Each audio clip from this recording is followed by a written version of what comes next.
The first time I stepped into that courtroom, I felt like I had been transported into a storm.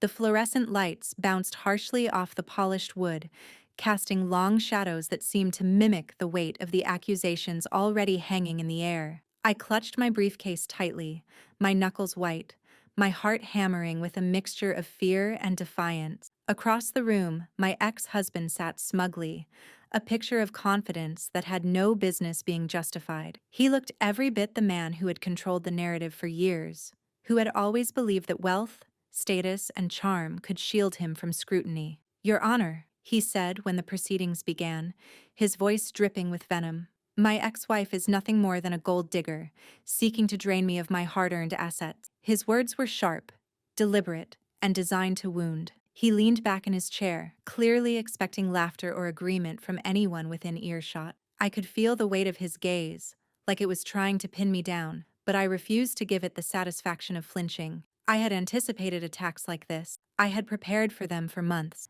The accusations stung, but I was no longer the naive, trusting woman who had walked into his world years ago. Back then, I had believed in love, in honesty, and in the promises he had whispered in the quiet of our shared life. Now, I knew better. I had done my homework, researched his finances, uncovered the hidden trails he thought no one could find, and built a case that would not just defend me, it would shatter his illusions of invincibility. The judge, a stern woman with sharp eyes and a reputation for seeing through lies, raised an eyebrow at his declaration. "Is that so?" she asked, her tone skeptical but controlled. She was giving him the floor, but I could see the curiosity in her gaze, the flicker that suggested she had encountered far too many exaggerated claims in her years on the bench. I took a deep breath and allowed my mind to calm the surge of anger that threatened to spill. This wasn't about revenge, not yet. This was about truth, evidence, and exposing the reality that my ex-husband had tried so desperately to hide. "My honor," I began, standing tall and holding the judge's gaze. "The accusations against me are not only false, they are a distraction from the actual facts of this case." I paused, letting the words settle in the heavy air of the courtroom. "My ex-husband has deliberately concealed assets, engaged in questionable transactions, and attempted to manipulate financial statements to misrepresent his true wealth." The courtroom went quiet. Even his attorney, a man whose carefully composed face rarely betrayed emotion, blinked. It was the first crack in their facade. He scoffed. "Preposterous!" he exclaimed, leaning forward. "This is nothing but a desperate attempt to slander me in public. She's trying to make herself look like a victim to justify her greed." I forced myself to remain calm, letting his outburst slide past me like water over glass. I had rehearsed this confrontation countless times in my head. The evidence was airtight, meticulous, and undeniable. I was ready for this moment. "Your Honor," I continued, "I am prepared to present documented evidence of all the financial irregularities, including bank statements, investment records, and emails that clearly show deliberate misrepresentation on his part." I handed my binder to the bailiff, who placed it on the table before the judge. She examined it briefly, her eyes scanning the cover and then the thick contents inside. Her lips pressed into a thin line, signaling that she recognized the seriousness of the situation. "Very well," she said. "We will review this evidence." My ex-husband's smug expression faltered for the first time. He leaned closer to his attorney, whispering furiously, but it was too late. The tide had turned. The courtroom atmosphere shifted. There was an unspoken tension that spoke volumes. People could sense that this wasn't just another petty marital dispute. This was a calculated confrontation, the unveiling of a long-concealed truth. I had learned patience in the years since our divorce. I had learned that anger without control could destroy opportunities. Now, my anger was tempered with precision, a razor-sharp focus that allowed me to execute every step flawlessly. I wasn't just going to defend myself. I was going to expose the fraud that had been hidden behind polished smiles, expensive suits, and rehearsed charm. As the documents were reviewed, I could see the faint recognition dawning in the judge's eyes. Each page revealed inconsistencies, unaccounted transactions, and transfers to shell accounts he had thought I would never discover. My ex-husband's face changed gradually, from disbelief to panic, then to a colorless mask of forced composure. This is impossible, he muttered under his breath, though I heard every word. I stepped closer, my voice calm but unwavering. It is very possible, sir, and the documents prove it. Each line, each transfer, each unexplained expense leads back to accounts you attempted to hide. You cannot claim ignorance when the evidence is this clear. The judge looked at him sharply. Mr. Reynolds, she said, her tone hardening, do you have an explanation for these discrepancies? He opened his mouth, faltered, and then closed it again. The attorney beside him whispered rapidly, clearly trying to formulate a defense. But the truth was unassailable. My research had uncovered every hidden trail, every falsified statement, and every attempt to conceal asset. I took a breath, knowing that the moment of revelation was approaching. Your Honor, I said, my voice steady, this is not just about asset, it's about accountability. My ex-husband has tried to manipulate the system, smear my character, and paint me as a gold digger.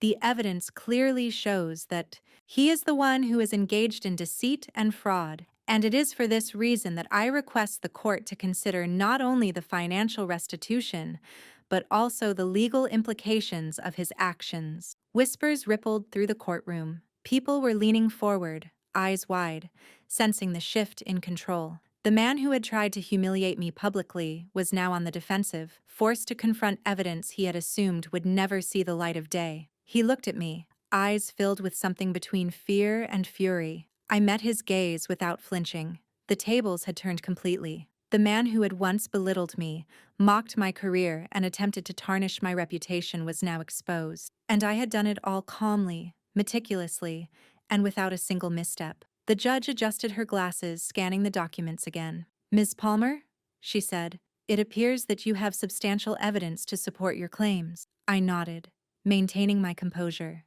Yes, Your Honor, and I am prepared to provide any further documentation necessary to ensure full transparency and accountability. At that moment, I felt a surge of quiet satisfaction. Not vindictiveness, not revenge, but justice. The years of being dismissed, belittled, and underestimated had culminated in this precise, controlled moment where the truth could no longer be ignored.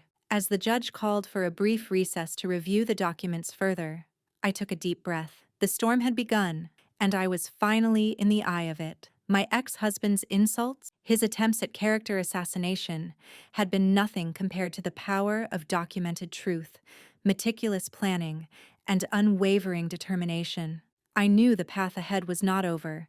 The courtroom would reconvene, arguments would continue, and decisions would be made. But in that moment, I had claimed my victory. I had transformed what was meant to be a humiliation into a turning point, a revelation that would forever change how the truth was perceived in that room. And as I looked at him, now pale and silent, I realized something profoundly satisfying.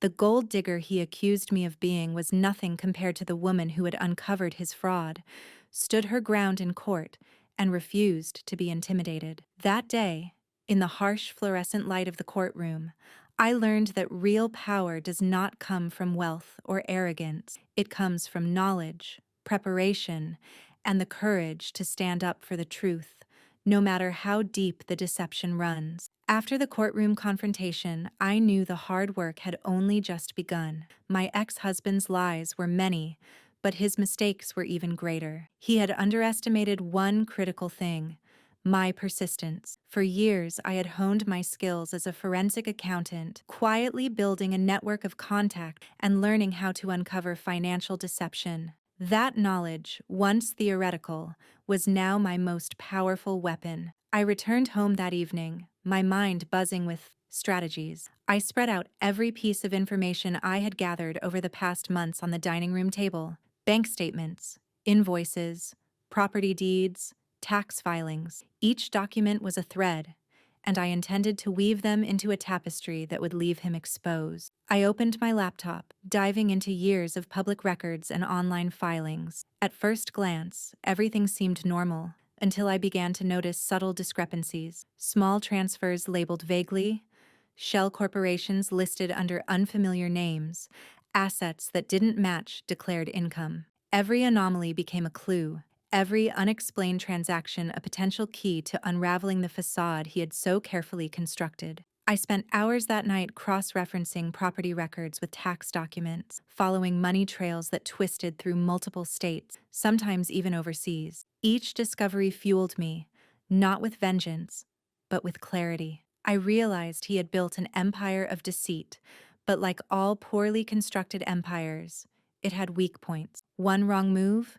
one exposure, and the whole thing could collapse. The next morning, I made calls to several trusted financial consultants. I couldn't do this alone. Even with my experience, the web he had spun was too vast. I needed experts in corporate law, investment tracking, and digital forensic. Each call felt like assembling a strike team, a quiet army that would help me navigate the complex maze he had created. I also reached out to old colleagues who had moved into high-level auditing positions. They were surprised at first. Few people ever admitted to investigating someone so personally. But once I laid out the evidence, the reaction shifted from skepticism to excitement. They recognized the significance of what I had uncovered: fraudulent shell companies, hidden offshore accounts, and transactions that clearly indicated embezzlement. It was bigger than I had imagined. Much bigger. While my team worked, I focused on mapping out every aspect of his financial life. I created a timeline of his major purchases, investment moves, and income statements. The timeline revealed patterns: repeated attempts to mislead investors, conceal income from joint accounts, and manipulate credit lines. Each pattern strengthened my understanding of how he had always operated.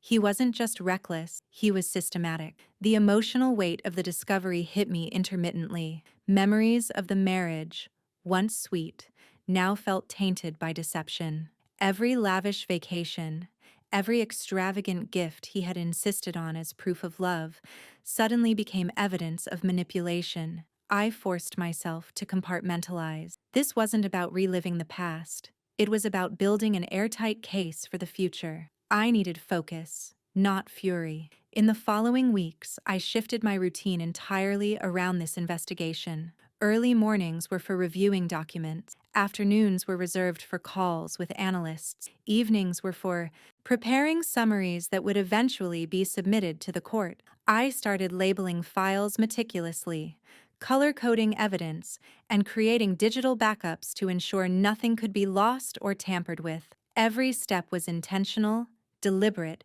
and designed to create an unbreakable chain of proof. Meanwhile, I had to maintain my composure around family and friends. I couldn't reveal the full scale of my plan because I knew he had informants, people who would leak even the slightest hint. To the outside world, I remained calm, even cheerful, as if nothing had changed. Inside, however, I was a storm, meticulously plotting, strategizing, and preparing for the moment when the truth would finally come to light. One night, a breakthrough occurred. While examining a series of emails, I discovered an attachment he had carelessly overlooked, a spreadsheet detailing investments under a company name I had never encountered. Cross-referencing it with state corporate filings revealed that it was tied to an offshore entity holding millions of dollars, all of which had been omitted from previous declarations. The realization was electrifying. He had assumed that no one would dig this deep. But here I was, connecting dots he never thought existed. I decided to act cautiously, knowing that exposure could make him suspicious and drive him to conceal even more. I didn't want him to sense the walls closing in too soon. Every discovery was cataloged, every transaction traced, and every email printed. I even hired a digital forensic expert to recover deleted files from his business servers, files he had thought gone forever. Within a week, we had compiled a staggering amount of evidence: fraudulent tax filings, hidden loans, and unauthorized transfers that implicated him in financial misconduct at multiple levels. Throughout this process, I had to remind myself of the stakes. This wasn't simply about proving that he had called me a gold digger. It was about holding him accountable, reclaiming the reputation and dignity that had been stolen, and ensuring that justice would be served in the most undeniable way possible. Every email, every bank record, and every corporate document became a brick in the foundation of my case. I also started documenting my own interactions with him, creating a detailed log of all harassment and slander he had perpetuated. While these records were not as financially impactful, they were crucial for establishing a pattern of character assassination. The judge needed to see the full scope of his behavior, not just the numbers, but the manipulation, the belittling, and the psychological pressure he had exerted throughout our relationship. Weeks turned into months, and my dossier grew thicker by the day. My team and I held strategy meetings to discuss the sequence in which the evidence would be presented, anticipating counter-arguments, and reinforcing weak points. Every potential loophole was examined.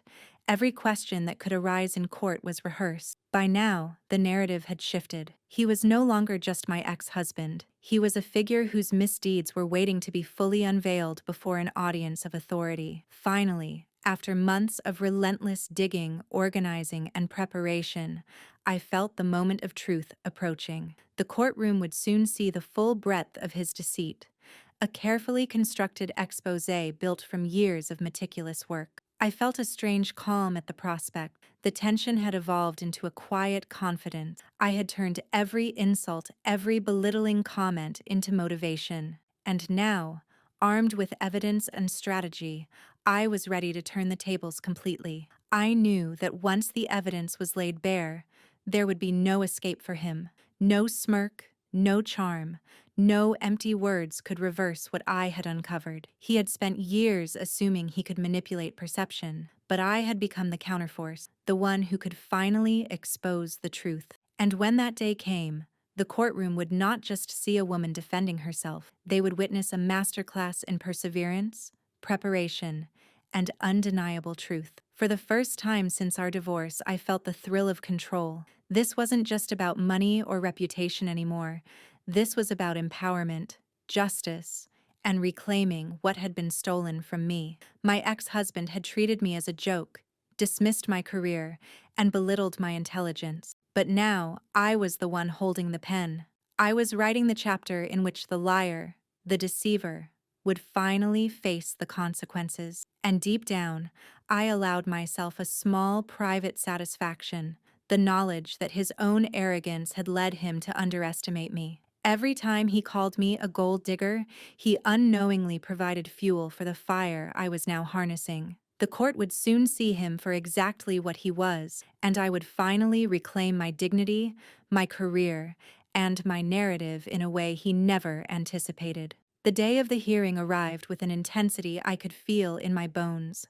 The courthouse was buzzing with people, attorneys rushing back and forth, the faint smell of polished wood and legal paper hanging in the air. I wore a tailored navy suit, understated but commanding. No flashy accessories, no distractions, because today, my credibility would speak louder than anything else. I had rehearsed every word, every gesture, every possible scenario that might unfold. My ex-husband, in contrast, arrived in a crisp designer suit, his smile confident, his posture relaxed, as if he believed he could charm his way through yet another confrontation. From the moment we entered the courtroom, I noticed the subtle glances. From others in attendance, some were curious, some sympathetic, and some likely skeptical. But I didn't care about the murmurs. I was focused entirely on the fact, on the evidence meticulously collected over months of relentless investigation. Each folder in my briefcase represented hours of sleepless nights, painstaking cross-references, and a relentless drive to expose the truth. I placed them carefully on the table before the judge, who nodded at me in acknowledgement. His expression was neutral, yet I sensed a sharp attentiveness behind his eyes. The proceedings began with the usual formalities. My ex-husband's attorney tried to set a tone of superiority, framing me as an over-emotional party lashing out over perceived slight. He asked questions meant to provoke reactions, to undermine my credibility before I even had the chance to speak. I remained composed, answering concisely, never betraying a hint of frustration. I had learned long ago that composure was one of the most potent weapons in any confrontation. My ex-husband's smug confidence began to falter as the judge listened intently to every word, asking pointed, clarifying questions that revealed cracks in the opposing narrative. When it was my turn to present the financial evidence, I felt a surge of controlled anticipation. I began with the most glaring examples of his misrepresentation: offshore accounts, undeclared assets, and manipulated financial statements. Each document was laid out clearly, each transaction traced and verified. The judge leaned forward as I explained the patterns of embezzlement and hidden income, occasionally raising an eyebrow or scribbling notes. My ex-husband's face, once smug, began to tighten. He shifted in his seat, and I could see the first hints of unease flicker across his features. I paused briefly to let the weight of the evidence sink in. The room was silent, the only sounds the faint scratching of pens and the subtle shuffle of papers. "Your Honor," I said, my voice steady, "these documents demonstrate a clear and consistent pattern of financial deception. They are not isolated incidents, but a systematic effort to misrepresent income and assets, both during and after our marriage." I allowed the words to resonate. The judge's gaze was firm, focused, and I knew I had his full attention. The next phase involved showing the impact of his deception. I had prepared detailed report showing how his hidden assets influenced investment decisions, skewed tax filings, and manipulated joint accounts. I walked the court through each example methodically, ensuring that every figure, every transaction, and every document was easily understood. The evidence was irrefutable, and I could sense the atmosphere in the room shift. Observers who had entered with curiosity now leaned in, their expressions a mix of shock and intrigue. My ex-husband tried to interject, attempting to deflect blame or cast doubt on the authenticity of the document, but each interruption was met with calm, precise counterpoints. I had anticipated every objection, every question, and every attempt to undermine my credibility. For every challenge he raised, I had documentation ready, corroborating witness statements, and digital forensic reports to support my claims. His once confident demeanor began to crumble, replaced by visible tension and hurried whispering with his attorney. One of the most powerful moments came when I presented evidence of a hidden investment in a major corporation, a venture he had claimed was modest and inconsequential. Through bank statements and corporate filings, I demonstrated that he had diverted millions of dollars, income that had never been disclosed during the divorce proceedings. The court murmured in reaction, and I could feel the shift in energy. The magnitude of the deception was becoming undeniable, and my ex-husband's attempts to maintain control were failing. The judge paused, looking directly at him. "Are you aware of these documents and the implications they carry?" he asked. My ex-husband swallowed hard, unable to formulate a coherent response. His attorney tried to interject, but the judge held up a hand, silencing him. "This court expects clarity and honesty," the judge continued.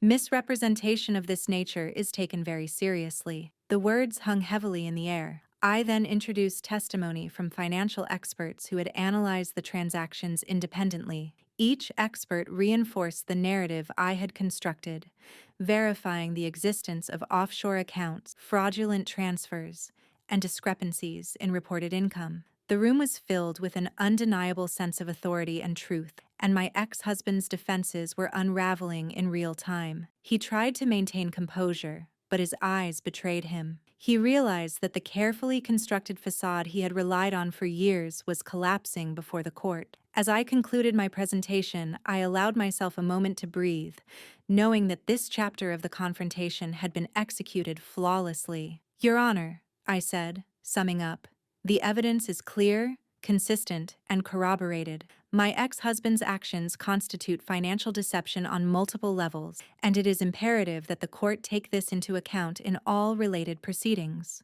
I placed the final folder on the table with a quiet finality. The judge nodded, reviewing the documents personally, his expression one of careful consideration. He asked a few final questions, each of which I answered confidently and without hesitation.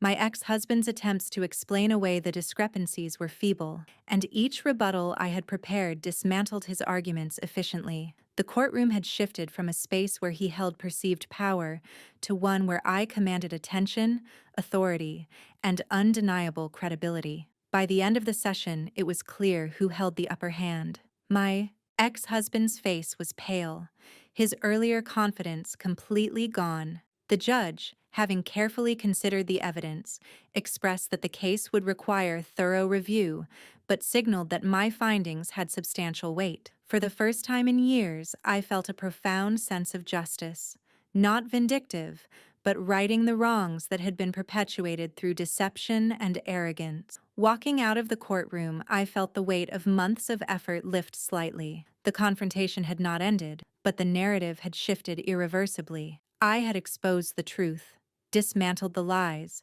and taken control of the story. And most importantly, I had done it without compromising my integrity or losing composure. The knowledge that my ex-husband could no longer dismiss or belittle me was invigorating. As I left the courthouse, the afternoon sun casting a warm glow over the city, I allowed myself a small, private smile. The journey was far from over, but for the first time I felt the scales of justice tilting in my favor. Every insult he had thrown at me, every accusation of greed or incompetence, had become fuel for this meticulously executed triumph. The courtroom had seen the truth, and nothing could erase it. I knew there would be more hearings, more challenges, and undoubtedly more attempts to undermine my case. But I also knew that I was ready, prepared, armed with evidence, strategy, and unwavering resolve. My ex-husband's smirk had faded, replaced by unease and fear, and when the final verdict came,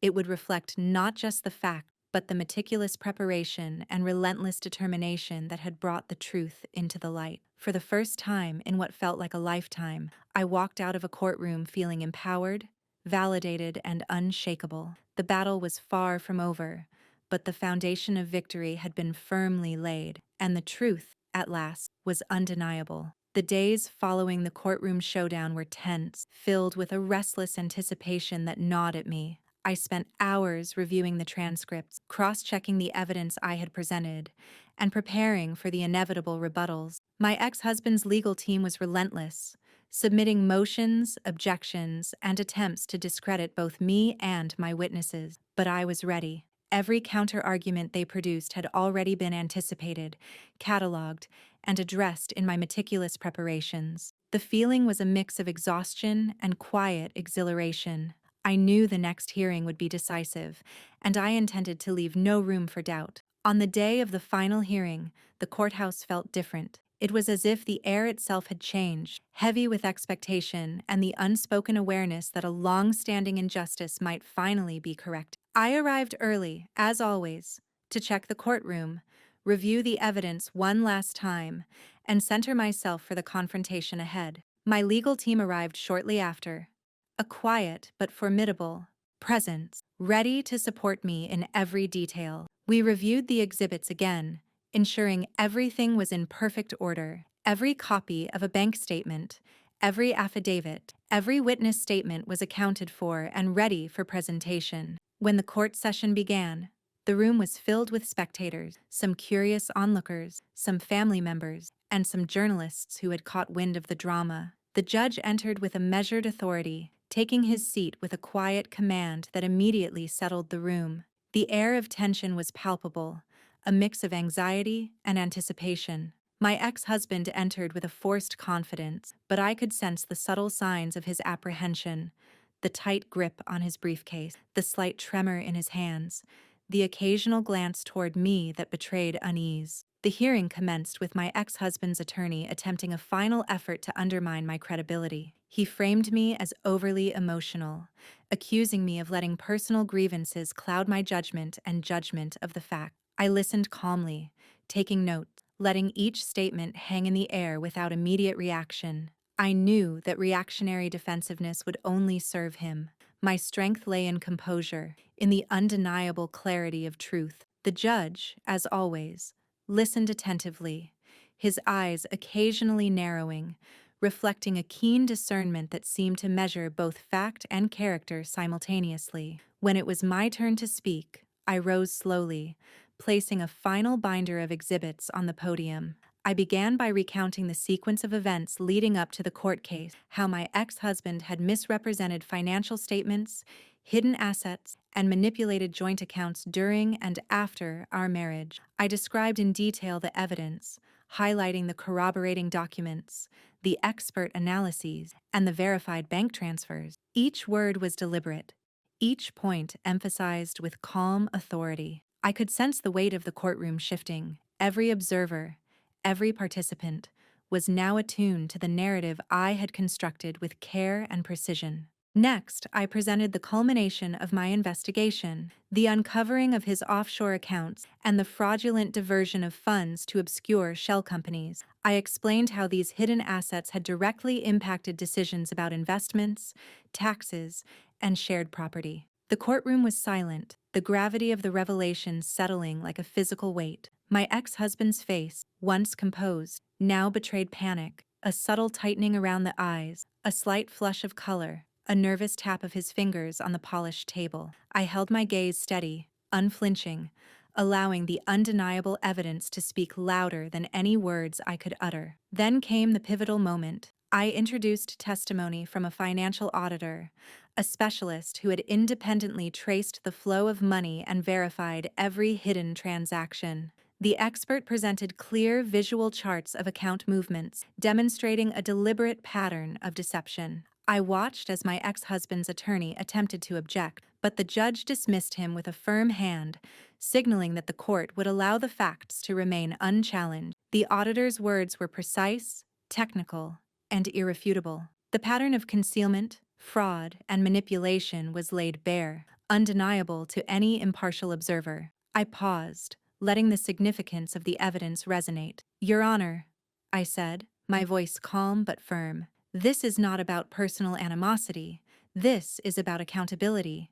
The evidence clearly demonstrates intentional financial deception, misrepresentation of assets, and an effort to undermine fair proceedings. Justice, in this instance, demands recognition of these facts and appropriate remediation." I allowed the silence to settle, my words sinking into the room like stones in a still pond. The judge took his time, reviewing the exhibits personally, questioning both sides with deliberate care. He asked my ex-husband direct questions about the offshore accounts and shell corporations, and each time, the responses were vague, evasive, or outright contradictory. The contrast between my clear, documented evidence and his faltering explanations was stark. I noticed the subtle shifts in the court observers, the quiet nods from those who had initially doubted me, the exchanged glances between legal aides recognizing the impending resolution. Finally, after hours of testimony,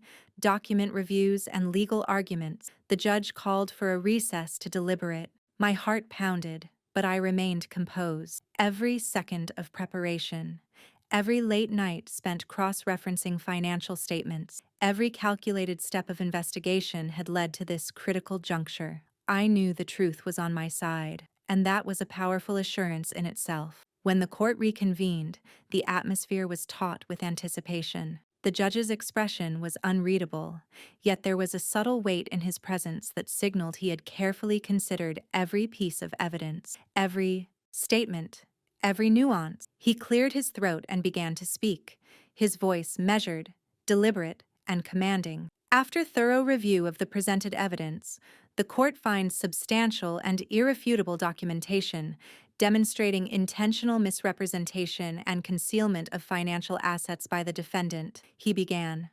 My ex-husband's face went pale, the first visible crack in his composure. The words hung in the room, reverberating with undeniable authority. The judge continued, outlining the specific instances of fraud, the misrepresentation of financial statements, and the concealment of millions of dollars in assets. Every point was supported by the exhibits I had meticulously prepared, each fact clear and undeniable. I felt a quiet satisfaction, not of vindictiveness, but of justice being recognized. Then came the final decisive pronouncement. Given the evidence and the gravity of the misconduct, the court orders that all withheld assets be returned, that penalties be applied for fraudulent misrepresentation, and that the plaintiff's claims for restitution and damages be fully recognized. The words struck with the force of inevitability. My ex-husband's attempts to smirk, to dismiss, to charm, all crumbled in that instant. He had underestimated the depth of my preparation, the thoroughness of my evidence, and the unwavering determination I had brought to the case. As the gavel came down, the courtroom erupted, not in chaos, but in a collective recognition of justice served. I felt a wave of relief, satisfaction, and profound validation wash over me. My father, who had doubted my career, my judgment, and my resolve, had been proven wrong not through argument or confrontation, but through meticulous, undeniable evidence and unwavering perseverance. The court had recognized the truth, and my ex-husband's deceit had been exposed for all to see. Leaving the courthouse that day, I felt an incredible sense of closure. I had not only defended myself, but had held my ex-husband accountable in a manner that was both fair and decisive. The journey had been arduous, filled with doubt, sleepless nights, and relentless scrutiny, but the outcome was undeniable. I had demonstrated that integrity, preparation, and courage could overcome arrogance, deception, and disbelief. And in that moment, I realized that the true victory was not just in the court's decision, but in reclaiming my own sense of dignity, power, and self-respect.